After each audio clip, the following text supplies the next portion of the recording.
everybody. Welcome to Midweek as we gather this time in a little different location. We're up in maybe what they would call the crow's nest. Or have you ever done a tour of the facility changes that can happen in an older church?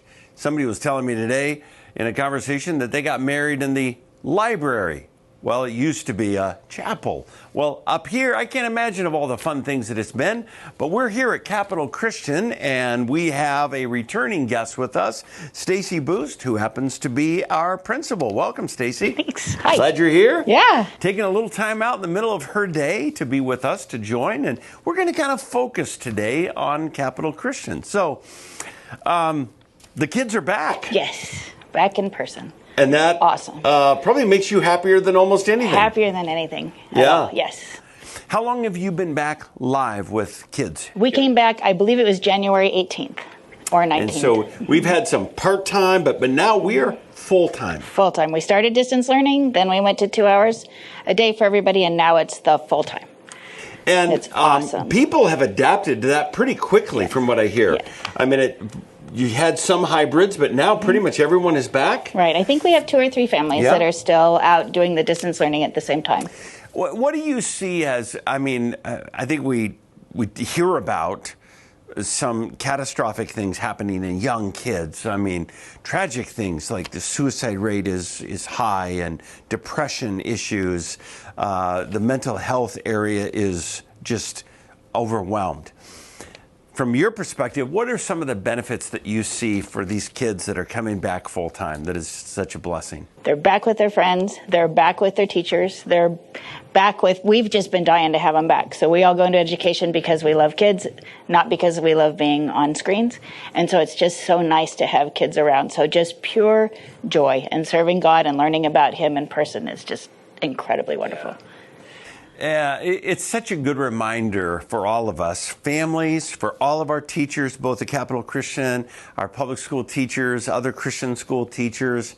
They have been, under such a burden, and it's such a good thing to be praying for.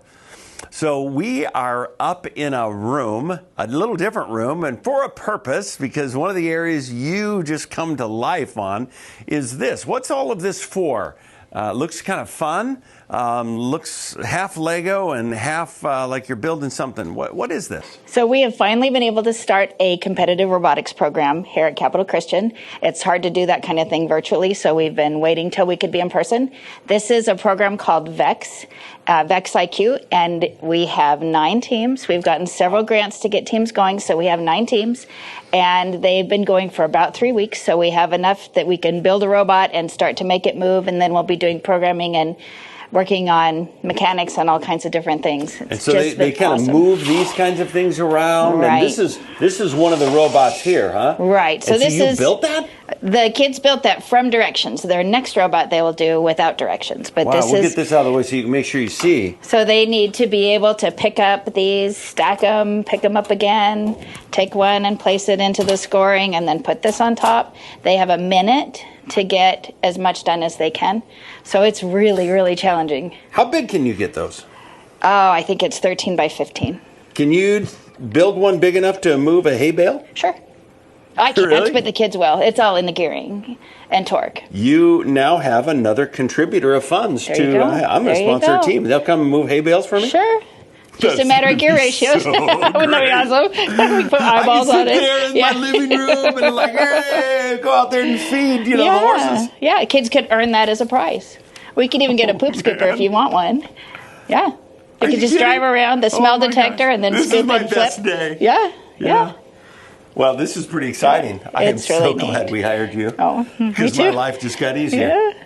So it's 4th graders, 5th graders, and then we've got a couple returning 6th graders. So if anybody out there has 4th graders or 5th graders and returning 6th graders, if they would like to come join us, it's Tuesdays and Thursdays. Man, this right here 3 to 4:30. It's a game changer. Yeah. We are now, it's March, and we are signing up students. Great.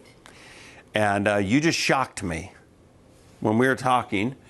We already have one of our grades for next year, 21-22, already full. Right. Our first grade is full. Full. And so we're starting a waiting list. Wow. So we still need to make decisions beyond that. So parents, grandparents, aunts, uncles, generous neighbors, Yeah. right? Yeah. If they're interested, they can get some information online. And what's the online address? It is ccssalem.org.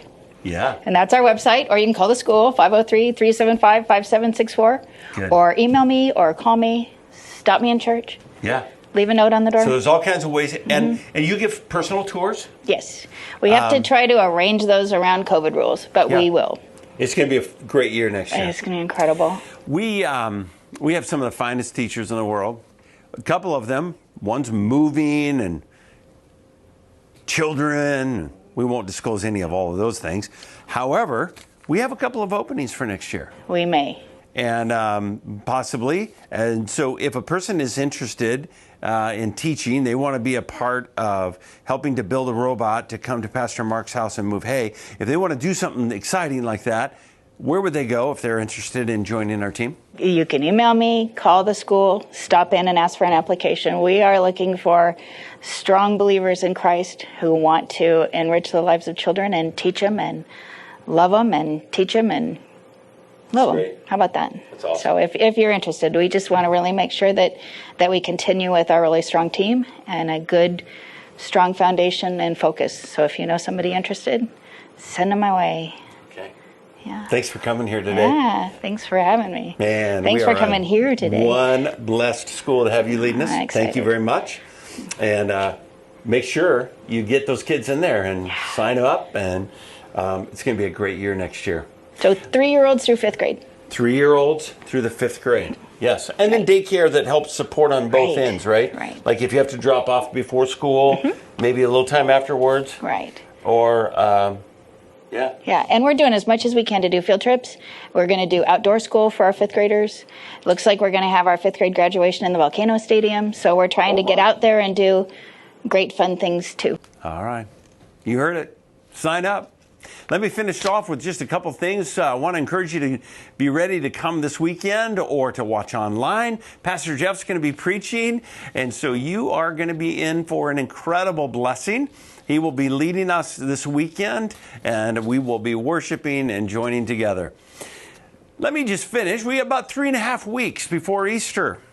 So let me come back to a question that we've kind of been asking the last couple of weeks. How's your preparation for celebration? Remember, that's really what Lent is about. It is about building our lives kind of on the model of Christ, who went into the desert, fasted for 40 days in preparation for ministry. We are in preparation for the celebration of the resurrection of Christ. As I've been interacting with some of you, and actually quite a few that are doing some kind of restriction, a full fast, restriction of certain things that they like, one of the things that's really stood out to me in listening to you is that when we restrict our lives from something, we kind of find out how dependent we are on that.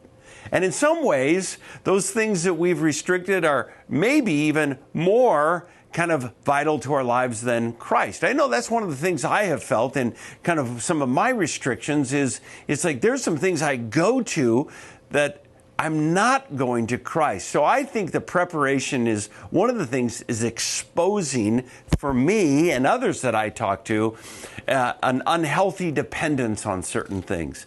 And so I hope you're discovering the same thing in our preparation for celebration. Remember, it's only about 3.5 weeks, and we're going to be celebrating our Easter together. We're going to have Holy Week prayer time every night at 7, Good Friday service at 7 o'clock, and then the weekend services. One addition this year is going to be an electronic devotion that we send out, so you'll be given instructions of how to sign up for that.